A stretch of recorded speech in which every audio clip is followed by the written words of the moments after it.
कि केवल मैग्नीट्यूड होता है, परिणाम होता है, लेकिन उसमें कोई दिशा नहीं होती, उसको अदिश राशि कहते हैं। जैसे आप देखिए कि द्रव्यमान, चाल, आयतन, कार्य, समय, ऊर्जा के एग्जाम्पल आपको दिए हुए हैं। विद्युत धारा, ताप और दाब भी है। अब समझना ऐसे इसको है, द्रव्यमान की जब हम बात करते हैं, मतलब कि कोई भी ऑब्जेक्ट है आपके हाथ में, अगर आपका मोबाइल फ़ोन ही अभी अगर है, उस मोबाइल फ़ोन में कुल कितना मास, उसका कितना मास है, कितना उसका द्रव्यमान है, तो उसमें कोई डायरेक्शन थोड़ी होगा। आप मोबाइल कहीं पे रख लीजिए, उसमें डायरेक्शन थोड़ी रहेगा उसका, है ना। इस तरह से आप कहते हैं कि कोई इंसान चलता है, बहुत तेज़ चलता है। अब कहाँ को चल रहा है ये तो नहीं बात कर रहे हैं ना आप, सिर्फ उसकी चाल की बात कर रहे हैं, चाल का मैग्नीट्यूड, चाल का उसका परिणाम बता रहे हैं, दिशा नहीं बता रहे हैं उसमें, ठीक है।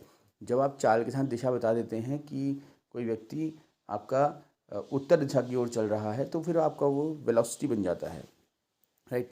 इसी प्रकार से सदिश राशि की बात करते हैं तो वे राशियाँ जिनमें मैग्नीट्यूड के साथ साथ आपका डायरेक्शन भी होता है, उसको हम सदिश राशि कह देते हैं। कल मैं डिस्कशन कर चुका हूँ इस पर, वेग, विस्थापन, बल और त्वरण, और भी अन्य कई राशियाँ होती हैं, ठीक है। तो फिलहाल सदिश और अदिश क्योंकि हम कल पढ़ चुके थे तो आगे डिस्कशन नहीं करना है। इसके बाद आपको 3 पेजेस मैंने सेंड किए थे और ये कहा था कि इसको आप देख लीजिएगा, क्योंकि सब कुछ आपका पढ़ा हुआ है क्लास 8 तक, कोई बहुत भारी चीज़ नहीं है। आप सब साइंस के स्टूडेंट हैं, ट्यूशन पढ़ाते हैं, तो इस पर अधिक समय वेस्ट करने की आवश्यकता है भी नहीं, क्योंकि आपका समय भी कम है। तो देखते हैं, दूरी, विस्थापन, चाल, वेग, त्वरण और वृत्तीय गति। काम आपका ये था कि आपको बहुत सारे ऐसी क्वांटिटीज़ दी गई थी, उनको आपने पढ़ना था, उसको समझना था। डेफिनेशंस हैं वो सब पढ़े हुए हैं आपके, कुछ नया नहीं है, ठीक है। तो देखो, दूरी क्या होती है आप जानती हैं। आप, कोई वस्तु है आपके पास, जैसे आपने कहा एक वस्तु यहाँ रखी हुई है, एक वस्तु यहाँ रखी हुई है, तो अब इसके बीच एक लाइन ड्रॉ कीजिए आप, तो जो इस लाइन की लेंथ होगी वही क्या हो जाएगी, इनके बीच की दूरी कहलाएगी, ठीक है। अब भाषा के रूप में अगर आप समझना चाहते हैं तो आप देख सकते हैं कि किसी दिए गए समय अंतराल में वस्तु द्वारा तय किए गए मार्ग की जो लंबाई है उसको हम क्या कहते हैं, दूरी कह देते हैं, ठीक है ना। वही एक स्थान से दूसरे स्थान पर आप जब जा रहे हैं तो वो जो डिस्टेंस उसकी है वो क्या तो जो लेंथ उसकी है उसको हम दूरी कह देते हैं, राइट। अच्छा, इसी प्रकार से डिस्प्लेसमेंट की बात करते हैं। अब देखो, अभी आपको ये बताया गया था, देखो ये सब आपको आता है पहले से, कुछ नया नहीं है, मैं बस एक रिवीजन करवा रहा हूँ। ये ए है, ये आपका बी है। आप ए से बी तक गए, जो भी आपने ये लेंथ है इसकी कवर की, इसको हम डिस्टेंस कहते हैं। लेकिन आप ए से बी तक गए, फिर आप वापस आ गए, ये सी हो गया आपका। तो अब यहाँ पर अगर हम बात करेंगे किसकी, डिस्प्लेसमेंट की, तो अपनी मूल अवस्था से, मतलब सबसे पहले जहाँ पर थी वस्तु वहाँ से, है ना, अंतिम अवस्था या वापस आ गई ना, तो उसके बीच का जो भी अंतराल होता है उसको हम क्या बोलते हैं, डिस्प्लेसमेंट यानी कि विस्थापन कह देते हैं। अब सोचिए एक बार के लिए कि अगर कोई वस्तु है वो जाकर वापस आ गई तो विस्थापन 0 हो जाएगा, ठीक है। वस्तु यहाँ से गई, कोई भी व्यक्ति यहाँ से गया और फिर वापस यहीं आ गया, ठीक है। तो गया कहाँ से था, ए में था, वापस कहाँ पर आ गया, ए में आ गया, मतलब कि ओरिजिन पॉइंट और क्या बोलते हैं एंड पॉइंट क्या है आपका, ए हो गया, तो विस्थापन की जगह को बताओ, 0 हो जाएगा। इसी प्रकार से यही इनमें डिफरेंस भी होता है कि दूरी कभी भी 0 नहीं होती है, कुछ ना कुछ मान उसका रहेगा, ठीक। लेकिन विस्थापन 0 हो सकता है, और क्योंकि विस्थापन में हम डायरेक्शन को मेंशन कर रहे हैं कि कितनी किस ओर जा रहा है, फिर किस ओर आ रहा है, तो ये इसलिए क्या आपका विस्थापन कहलाता है। तो विस्थापन और दूरी एक जैसे ही लगते हैं, बट इनमें जो डिफरेंस होता है ये आपने देख ही लिया होगा, ठीक है। और मात्रक कल पढ़ा रखा है आप लोगों को, मात्रक दोनों का क्या है आपका, मीटर ही होता है, ठीक है। मीटर, सेंटीमीटर, आपको सीजीएस और एमकेएस दोनों ही मैंने पैटर्न बताए हुए हैं, ठीक। आगे बढ़ते हैं, ठीक। देखिए, वेग, चाल और वेग में कोई डिफरेंस है वो देख लेते हैं। अभी चाल और वेग में क्या डिफरेंस है कि चाल, चाल का सूत्र होता है आपका दूरी बट्टा समय, आप देख रहे होंगे यहाँ पर, ठीक है, दूरी बट्टा समय। तो आप पढ़ते हैं भी, speed is equal to distance upon time, maths में पढ़ा रखा है आप लोगों को मैंने ये, ठीक है। किसी एक दूरी को, जैसे आप ए से बी तक गए, तो किसी एक दूरी को तय करने में लगा समय, ठीक है, जब आप मेज़र करते हैं कि किसी दूरी को आप कितने समय में तय कर रहे हैं, तो वो रेशियो जो होता है डिस्टेंस और टाइम का, वही आपका चाल कहलाता है।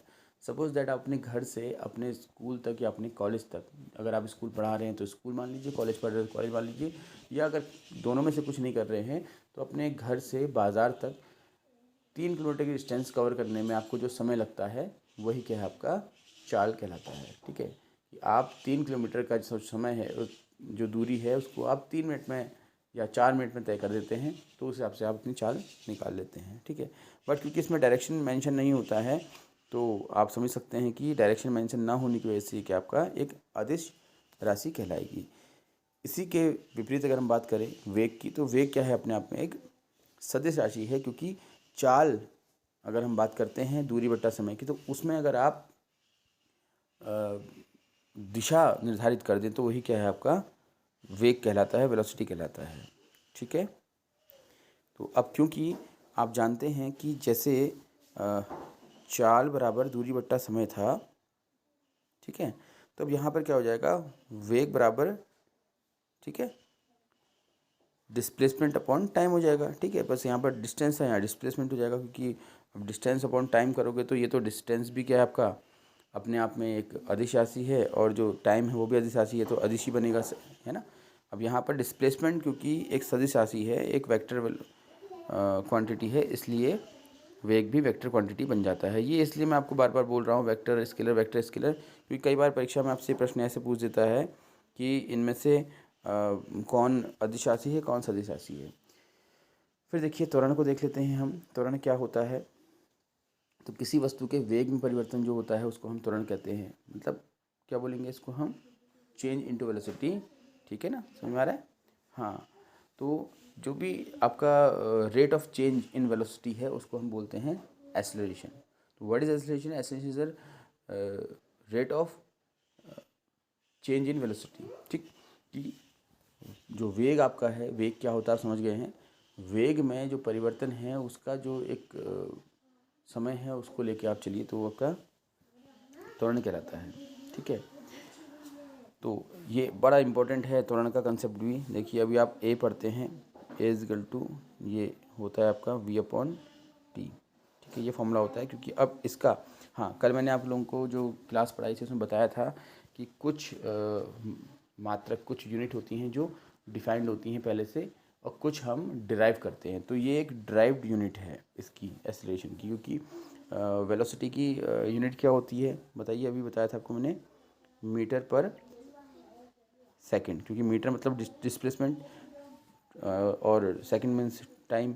अब इसमें क्या है, ये वेलोसिटी होगी आपका अपॉन टी है, तो टी भी कैसे डिफाइन करते हैं हम, एस से। टी का मात्रक ऐसे तो होता है ना टाइम का, तो एस और एस मल्टीप्लाई हो जाएंगे आपके, ये मैथ्स में सब बता रखा आपको, तो एस का स्क्वायर हो जाएगा, तो मीटर पर सेकंड स्क्वायर इसका आंसर हो जाता है। समझ में आ रहा है। तो चलिए अब चलते हैं हम वृत्तीय गति पर। सर्कुलर मोशन क्या होता है, देखो मैथ्स में आपने सर्किल पढ़ा हुआ है। ठीक है, ये सर्किल है आपका, अगर कोई भी वस्तु इस सर्किल में एक गति कर रही है तो इसको क्या बोलेंगे हम, वृत्तीय गति कह देंगे। अब देखो खुद देखो, सर्किल होने की वजह से इसमें क्या है, अपने आप में एक डायरेक्शन ऑटोमेटिकली आपको मिल जा रहा है। ठीक है, ये बोलते हैं ना हम क्लॉकवाइज एंड एंटी क्लॉक। ठीक है, तो ये हो जाता है आपका वृत्तीय गति। क्लियर हो गया।